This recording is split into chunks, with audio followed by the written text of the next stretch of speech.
ખેડાના ગલતેશ્વરમાં 3 inch વરસાદ વરસ્યો। ભારે વરસાદથી ગ્રામ્ય વિસ્તારોમાં તારાજી સર્જાઈ। રસુલપુરા મહી કેનાલના બ્રિજની સાઇડ વોલમાં ગાબડું પડ્યું છે।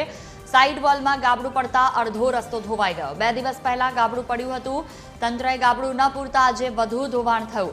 રસુલપુરથી ખેતરો તરફ જતા લોકોને હાલાકી સર્જાઈ। જીવના જોખમે સ્થાનિકો કરી રહ્યા છે બ્રિજ પસાર। વહેલી તકે સમારકામ કરવાની પણ સ્થાનિકોની માંગ છે।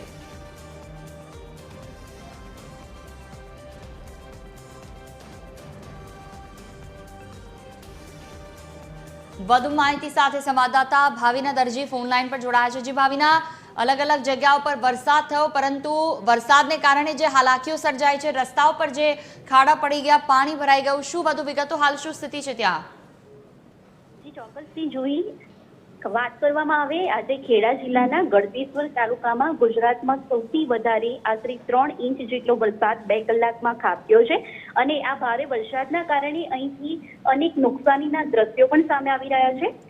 ગળતેશ્વરનું જે રસુલપુરા પાસેથી મહી કેનાલ પસાર થઈ રહી છે, ત્યાં જે બ્રિજ આવેલો છે તેની સાઈડની દિવાલમાં આજે સવારે ભારે વરસાદના કારણે ગાબડું પડી ગયું હતું અને તે બ્રિજનો અડધો રસ્તો જે છે તે ધોવાઈ ગયો છે।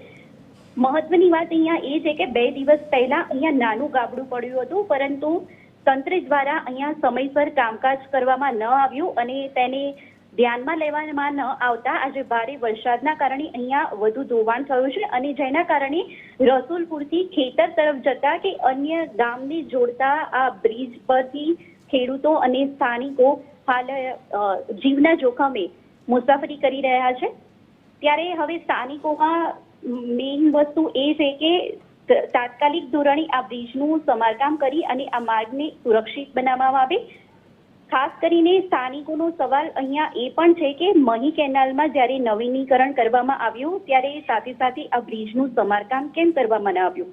જોહી બિલકુલ, તમામ જાણકારી બદલ આભાર। તો રસુલપુરા મહી કેનાલની સાઇડ વોલમાં ગાબડું પડ્યું, જેના કારણે પાણીનો વેડફાટ થઈ રહ્યો છે। આવનારા સમયમાં શું સ્થિતિ થાય છે તે જોવું રહ્યું।